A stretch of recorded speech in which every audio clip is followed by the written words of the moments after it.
What magazine you reading? I am reading the newest issue of Troon Golf and Travel, and it's got a picture of Fairmont to St. Andrews on the cover, and I am really excited that they joined the portfolio because now we are officially in the home of golf. So it's Fairmont St. Andrews. Yeah, so it's not the old course, but it's real close and right by it. So the cover actually shows St. Andrews in the background if you can see that. I thought I was watching the British Open today. The Open Championship, you mean? Yeah, not the British Open. That too. So this is kind of a fun little episode we got here because, well, one, the guest is awesome. We're going to talk about some stuff that's kind of new and we haven't really talked a lot about, and, as we get into this new technology. But one, I haven't seen Jason in about 6 weeks. So, Jason, welcome back. It's not quite 6 weeks, but a little dramatic. It feels like it's been 6 weeks. And then Les, who, quite frankly, I almost muted and kicked out of the Hangout because he was talking about some negative things and making accusations of Tiger apparently rolling and tumbling down a hill or something. That's what all the headlines say. Not happen. But Jason's from Shop Junior Golf. Les is from, I don't even want to talk about where he's from because I'm mad at him right now. And today's guest, and I'm really pumped about today's guest because, I don't even know where we've got a ton of really cool questions, and I want to hear a little bit more from him about what this company does, Golf Aerials. But Scott Stevens from Golf Aerials is with us to talk about drones and taking some, what look like, from what I can tell in the gallery on your website, some really they're showing Tiger. They're showing Tiger. Less quiet. So, Scott, first off, welcome to the Friday Foursome. Take a couple of minutes, tell us who you are, what Golf Aerials is, and what you're all about. Sure, Ricky. Yeah, thanks a lot for having me on here. I appreciate it. So Golf Aerials, like you said, it's a pretty new technology using drones to film golf courses, and that's exactly what we do. So we do filming and production solely focused on the golf industry, and primarily working with golf courses to do promotional videos and hole-by-hole flyovers to properly showcase the golf course facilities. That's really cool, and drones have just become such a popular thing. I mean, Amazon, I just heard on the way to work today that Amazon's about ready to roll out drone delivery, to where if you order something 5 pounds or less, within 30 minutes, a drone will deliver it to wherever you are. And that seems kind of creepy, but I mean, I can imagine 5, 7, 10 years, even that long, where I just want something, I order it, and here it comes via drone. So I'm sure there's some legal and dangerous things with that, but we're going to talk about drones today. And one of the things that immediately comes to my mind is your relationship with Eat Sleep Golf. And I know that Eat Sleep Golf has got a grasp on what you guys are doing, but tell me more about that relationship, where it started, and what that relationship looks like from what you guys are doing on a daily basis. Yeah, so Eat Sleep Golf is our parent company, and they do branding and public relations work for a wide variety of golf brands, and which is, I guess, how we got started. About 5 years ago, Eat Sleep Golf actually had a promotional contract with a company that did aerial photography and video flyovers for golf courses, but they did it, I guess, what would now be considered the old-fashioned way, where they rented an actual helicopter, and the guy strapped himself into the side of the helicopter and hung out as they did the flyovers of golf courses. So we were pretty intrigued with that whole process, and after that contract ended, we started looking into RC, remote control helicopters, and seeing how we could utilize some maybe more effective technology to essentially do the same thing. But at that time, the RC helicopters were just really tricky the learning curve was, I guess, too steep, and they were just really awkward. And then, yeah, so once the drone technology kind of fast-forwarded things, we kind of jumped on board, and here we are.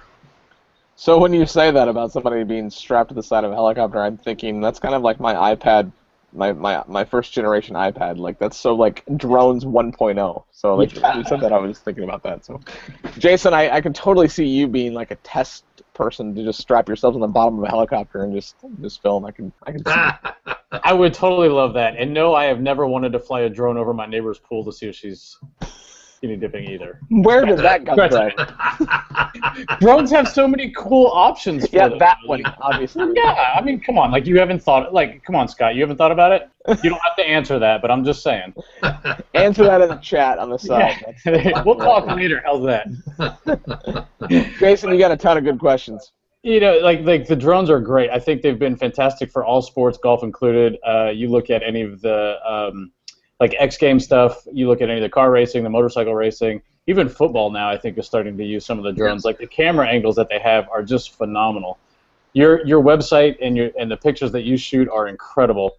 You know, been through your site several times. The angles and the perspective that you guys give is just second to none. One of my questions is how many flyovers or how many takes do you do to kind of get the one? You know, the shot that is, you know, when you look at it, you're like, oh, that's money. You're like, what is that process like? Sure. Yeah. I appreciate all the kind words and the feedback. A lot of the videos that we have on the website are last year's footage. So this year's footage, we've actually come a long way in terms of knowing the creative angles and just the process of filming. But you're right. There's a lot of filming that goes into it in order to get the one great shot. So typically, to do a full golf course package, we'll be on course filming for 5 days. Oh wow! And then the editing process is another 5 to 10 days, depending on the depth of how much needs to be edited and tweaked and added. So yeah, really cool. It seems like a lot. I mean, the amount of content that you get just is probably. I mean, you don't need it all, but obviously, but that's just a lot of content to think that you have to get that the one picture or clip of video. It is, and sometimes you think you've got the perfect shot, and then you get back and you look at it on your computer and realize that the angle of the sun is hitting the propellers and creating like a flicker effect, ruining your whole shot. So yeah, sometimes it's a bit of trial and error. Speaking of ruining the shot, Les, I'm going to let you ask a question. Well, you kind of answered my first question with because my first question was, do you use real aircraft or you just use drones? But I cover the Tennessee Titans in football, and they're using the drone technology to film practice sessions. And the one question that come to mind was, they said it's about 20 minutes is all you get in the air with this thing, with fuel or... Yep. Batteries, not fuel. Batteries, I guess there are some that might use fuel. Well, I mean, the battery runs out pretty quick, in other words. Fill her up. It does. That's definitely one of the limitations of doing filming, is you're right. The battery 20 minutes. Really? More like 15 minutes. Wow. Okay. You would think that technology would have gotten better. I mean, like my iPhone I could use it all day, every day, and it stays fully charged. Like, I get it, it's not got propellers flying around in the air, but yeah, but it's not running. Yeah. Have you seen the technology just in the last couple of years get better with battery life, or I mean, kind of what's? So far, I haven't seen the drone battery life make any improvements to this stage, but I know there are. That'd be a focus. Like, I don't know. Yeah, I agree. Somebody should get on that. Yes, Les, get on that and ask your next question. Oh, yeah. Okay. What's involved in getting qualified to fly one of these drones? I know that when we had our little Smokies T-ball tournament this year to start with, they had a drone flying around and wasn't really sure where it was coming from. But do you have to get qualified to fly these things, or is it just trial and error? I guess they're becoming so much more popular that almost anybody can just go and buy a drone and fly it. The learning curve is pretty simple. That it doesn't take a lot of practice to be able to fly it around. I guess just like anything, to get good at it, yeah, there is a fair bit of practice involved, and there is certain amounts of certification that in Canada you have to get through the government in order to be authorized to do commercial use of them. Well, that I mean, I think they're limited to like 1,000 feet, because I mean, once you get over 1,000 feet, you're into airspace that the FAA controls. In Canada, it's only 500 feet, but yeah. Wow. Yeah. No okay. way. But at 500 feet is pretty high. you can start to see the curvature of the Earth when you're that high. So I don't know why you would need to go any higher than that. Now that's cool. Like, I kind of want one just to like play with it, and I have no value in having one, but it'd just be, I mean, not to Jason's point necessarily, don't just lie. flying over a pool, but I think it'd be fun to like. You can film your golf game and show us your, what you're doing. You don't want to see that. Nobody wants to see that. Maybe Tiger would take note. I did send a picture of my swing to Dan Attaway, and he said that it looked good, whatever that means. I mean, he could just be being nice because he said it'd be a text, but yeah, that's probably what the case is. How about you? You are one strike away from being booted, so you shush up over there. Jason, back to you. So the type of cameras that you guys use, are we talking like GoPros? Are you talking like high-end HD cameras? What kind of cameras do you guys strap onto these little flying devices that, I'm assuming they're expensive. So tell me a little bit about the camera you guys use. Sure. So you can use GoPro cameras. The one that we use is manufactured by the same company that manufactures the drone, which is DJI, and they're probably one of the more popular drone manufacturers out there. We decided to go with their camera just because of the whole system works a little better in conjunction with everything. So with the DJI camera, you can start and stop it on the fly. You can move it around while you're flying. And it also gives you the option of doing two-person teams. So one person's controller controls the actual flying of the drone, whereas the second person's controller controls the video footage in the camera. Oh, no, that's a cool option. I can see how that's useful. So our camera, it's for still shots, it's 12 megapixels. It shoots in 1080p, high definition. Next year, we're moving up to the upgraded version, which will be shooting in 4K. I'm so glad you said that, because 4K is like kind of almost a month old, it seems. I mean, I'm sure it's been around longer than that, but like, is 1080p going to become like modern day 360p? Like, is 4K going to replace 1080? Like, because the 1080 stuff is awesome, but this 4K stuff is just almost ultra realistic.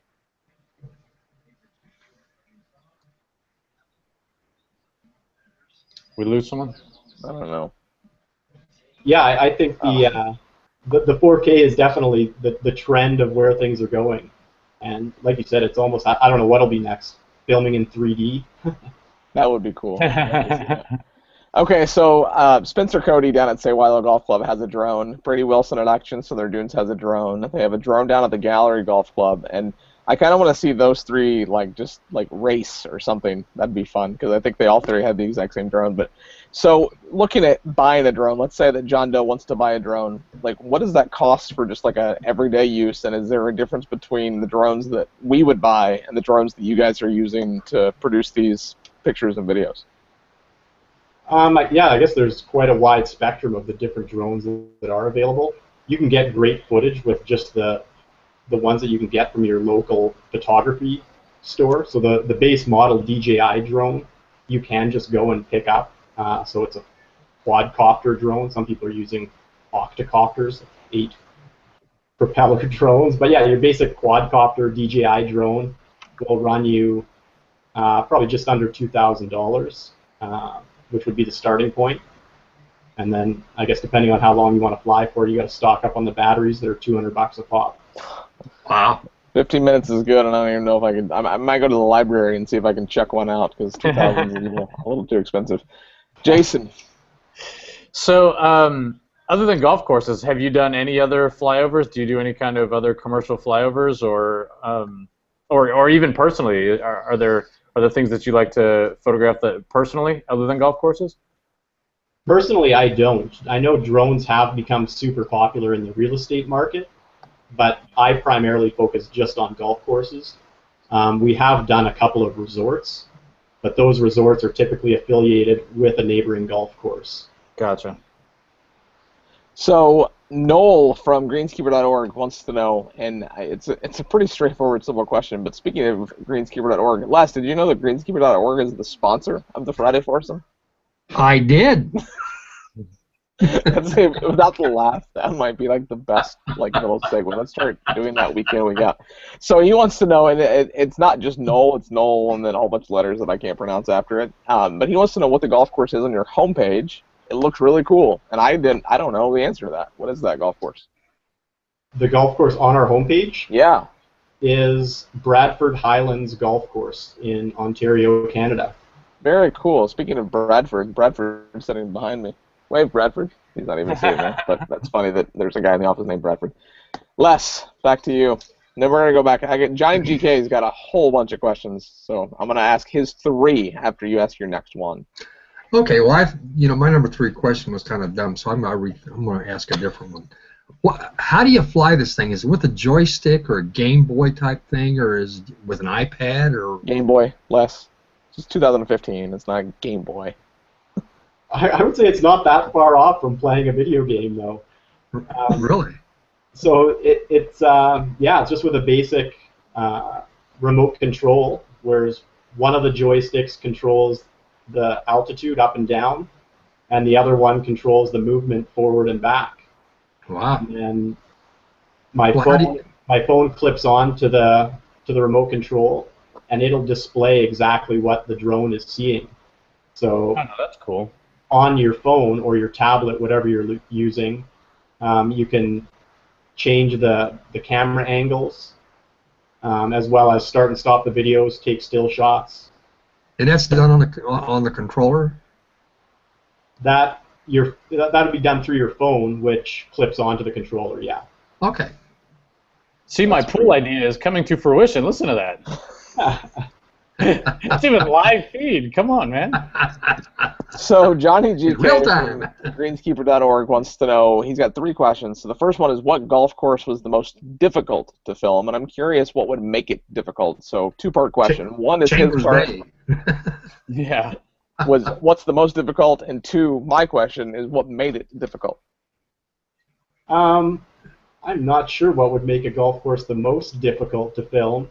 I guess the most challenging would be a golf course that doesn't have a ton of features, elevation change, water hazards, bunkers, things like that, or historical things on the golf course that kind of make it stand out and look unique.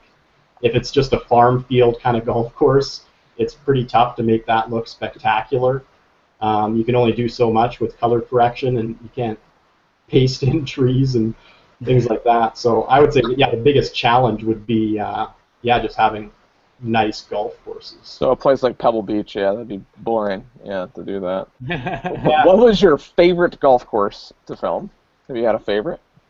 My favorite golf course was probably Cobble Beach, which is also in Ontario, in an area called the Muskokas. I don't know if you've heard of them, but beautiful golf course on Georgian Bay.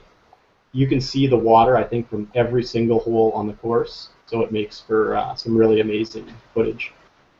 And then I love this question because this happens more often than not. Can the drone fly in strong wind conditions?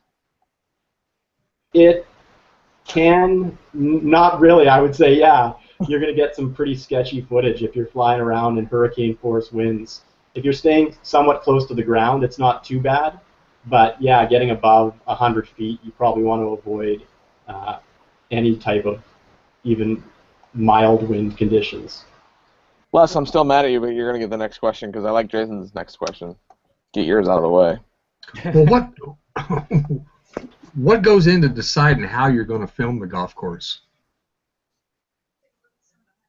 I guess taking into account what the golf course is looking for, if they're trying to use it just for internet use, if they're using it to feature at an upcoming golf show.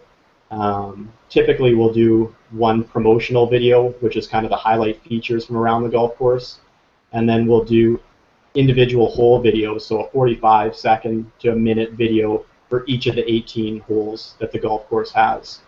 Really? So that's kind of a typical package, and then we'll try and add in some creative elements along the way. Fly over the So clubhouse. you going to the golf course, or is the golf course coming to you? Because I would think that the more you do, the more they'd come to you, potentially. As far as trying to attract new business? Yeah, like, so do you just pick up the phone and call John Doe Golf Club and say, hey, we want to come film you, or do they contact you, or what's that sales process kind of like for you guys? Well, we just started this last year, did a couple of test projects, and then, it was pretty much not a whole lot involved in the sales side. Golf courses, it's a pretty easy sale. watching a couple of the videos. If a golf course contacts us and is interested, we'll go and do a half day of filming just to show them what their course looks like. And we've never had anyone say no after they see their course showcased in a video like that. So we pre-sold this year's packages at the end of last year. So we're not booking any more packages for this year. That's a great problem to have. We're booked for a year. Sorry, folks. Yeah. I want that sales job. That's a great. No kidding. That's cool. And then we've just partnered with the National Golf Course Owners Association as well, which pretty much speaks for itself in terms of trying to find new interested courses. So that's something that we're going to turn to for booking for next year. Hashtag Troon. Maybe. I know a guy. Yeah. Jason, I like your next question.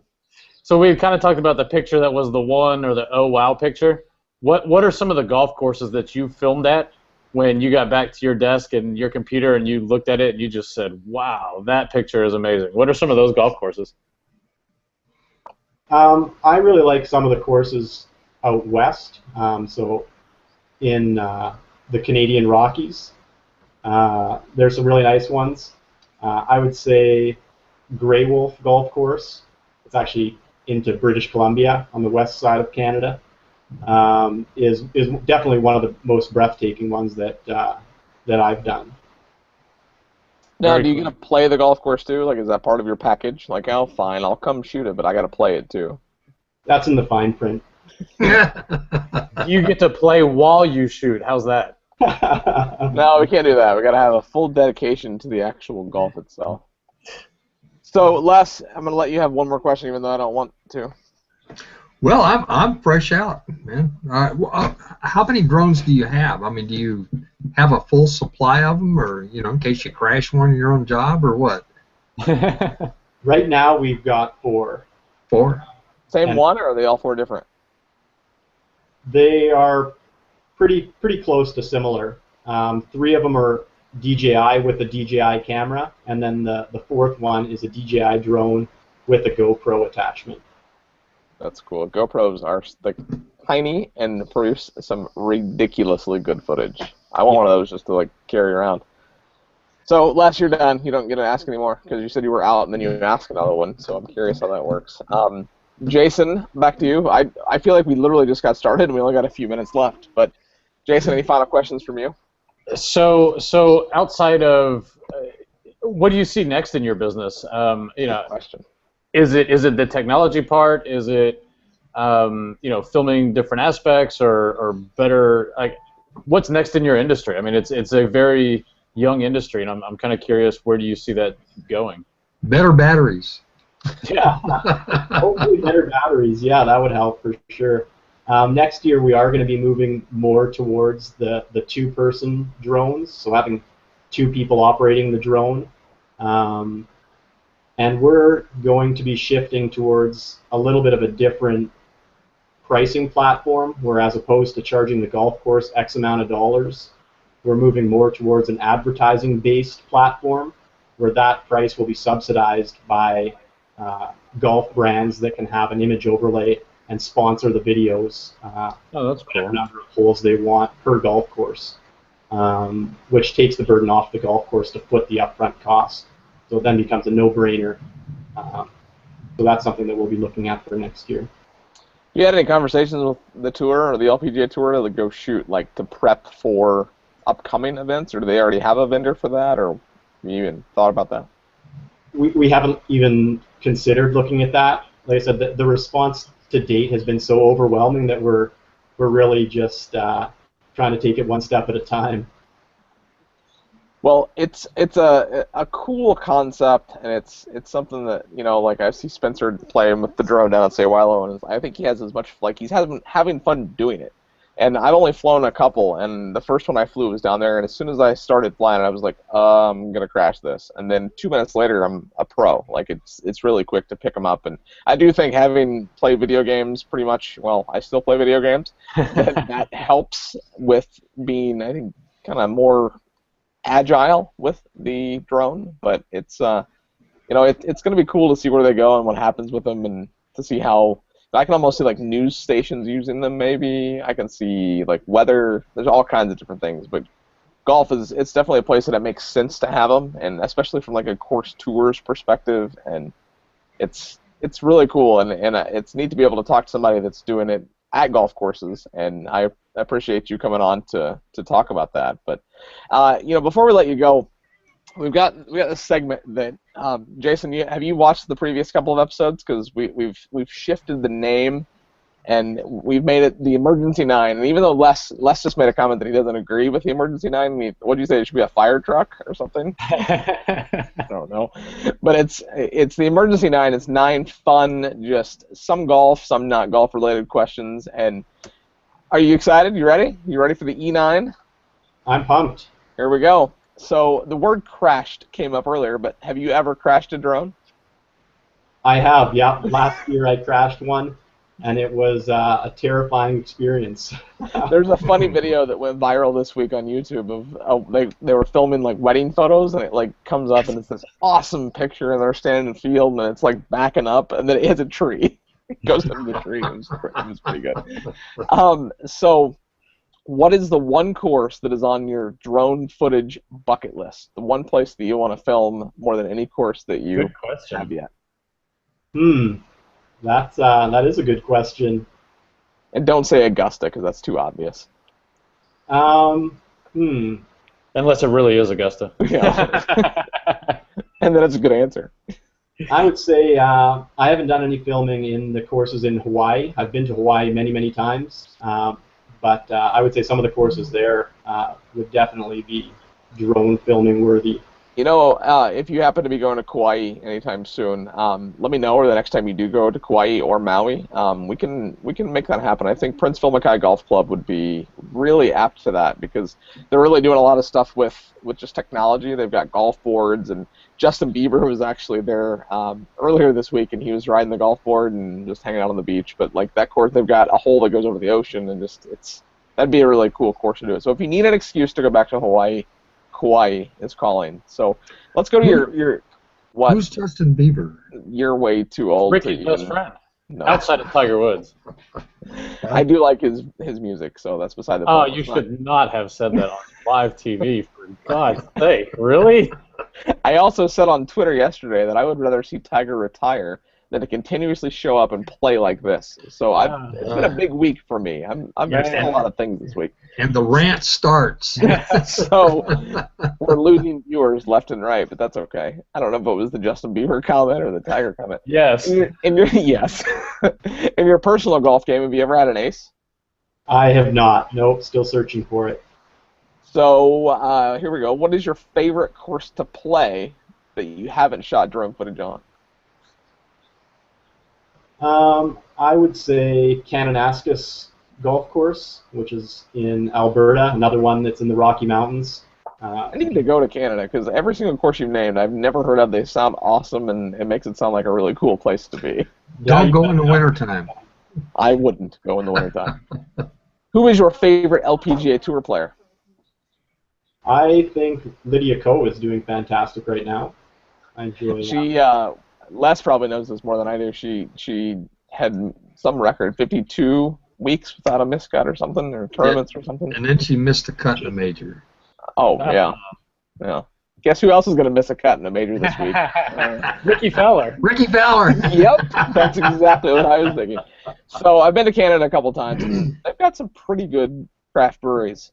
Who is your favorite Canadian craft brewing company?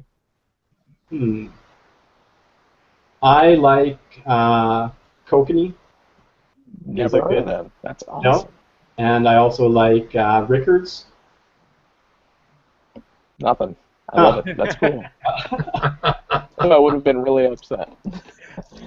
So let's keep the trend with alcoholic beverages.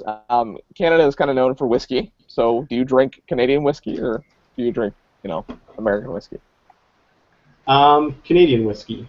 Yeah, I mean it makes sense. Of course. In Canada. He probably drinks Labatt's too. So yeah, he might, but he didn't say that it was his favorite, because I don't know if they're craft as much as the other two that he mentioned. So Matt Russ wants me to change this question, and I'm not gonna. And I'm not gonna just because of Matt. And until the day that he does retire, I'm gonna continue to ask this question. But not looking at how well he's played this week, his glutes are activated this week, by the way. Do you think Tiger breaks Jack's record? Why or why not? I do not think he will. So we've been friends for 28 minutes, and you threw that right out the window. I know, I feel bad, but Don't. he seems to be trending in the wrong direction. I mean, you got to look at it this way. He shot 85 last week, and he shot 80 this week. So he's 5 shots better. Just think like 6 months from now, he could be shooting like 68. Hey, I shot 85 the other day myself. You know? Well, good for Even you. I can do A that. 15-year-old kid's going to beat Tiger this week. I don't even want to talk about it. And he's from Houston, Texas. Yeah. The 15. Oh, there was, not to get off topic here, but they did an interview with him, and they said, "What's your first or your most memorable majors moment?" And he was like, "Oh, well, Tiger won in 2008." And I'm like, "Really? 2008? Make me feel old." Come on, he was like 8. I know. He didn't even know what the term Y2K meant. Right. And your final question of the Friday Foursome is, what's next for Golf Aerial? And you guys are just getting started, but what's next? And I mean, obviously you're busy for the rest of the year, but what's next? Next will be, just getting through all the stuff that we got going on this year, and then revamping for next year, moving forward with some of the new technology that's coming out, and seeing where this drone technology goes from here. That's awesome. Well, Jason, welcome back. Les, he's maybe or may not going to be with us next week, and the way he behaved this week, I'd be fine if he just goes on vacation and isn't with us next week. And Scott, thank you so much for doing this today. This has been fantastic. And, like I said, Matt doesn't want me asking the question if Tiger's going to break Jack's record. Matt, I'm sorry. It's in for good. It has to be there from this point forward. But as Matt says, and one thing that Tiger needs to listen to, if Tiger's ever listened to anyone, he needs to listen to Matt Rust and make less bogeys.